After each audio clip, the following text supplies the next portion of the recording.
રાખડીની રામ કહાની વર્ષમાં એકવાર આવતો અનોખો તહેવાર એટલે રક્ષાબંધન। કુટુંબમાં ખૂબ પ્રેમથી એની ઉજવણી થાય, સહુના મન પ્રફુલ્લિત થાય। અરે આજે 10 દિવસ થઈ ગયા, શું હજુ રાખડી ટપાલમાં મળી નથી? રચના ચિંતા કરતી હતી। રચિત લાડલો નાનો ભાઈ ફોન ઉપર રડી રહ્યો હતો। દીદી, તને હું કહ્યું હતું ને, તારે લગભગ 3 અઠવાડિયા પહેલાં મોકલવાની બૈલા મેં એક્સપ્રેસ ડિલિવરીથી મોકલી છે। તું જાણે છે ને, કાલે રક્ષાબંધન છે।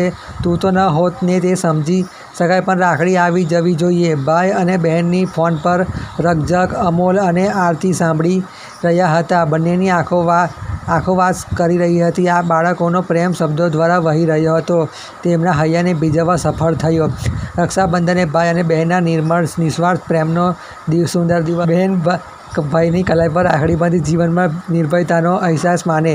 ભાઈ કોઈપણ વિપરીત સંજોગોમાં રક્ષા કરવાની બહેનને બાંહેધરી આપે। રચિત શાળાએ ગયો, દિમાગમાં વિચાર રાખડીના ઘૂમતા હતા। સાંજે ઘરે આવી જમ્યો, પણ મન ના લાગ્યું।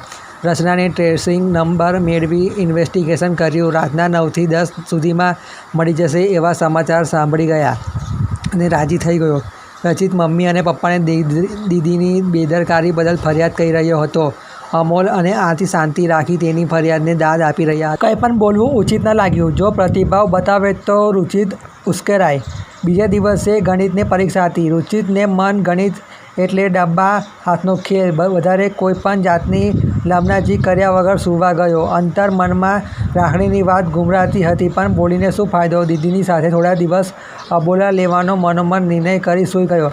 આરતી દોડતી રુચિતના રૂમમાં ગઈ। ઊંઘમાં દીદી સાથે મારામારી કરતા જણાયા। આરતી પ્યારથી પસરાવી સુવડાવ્યો।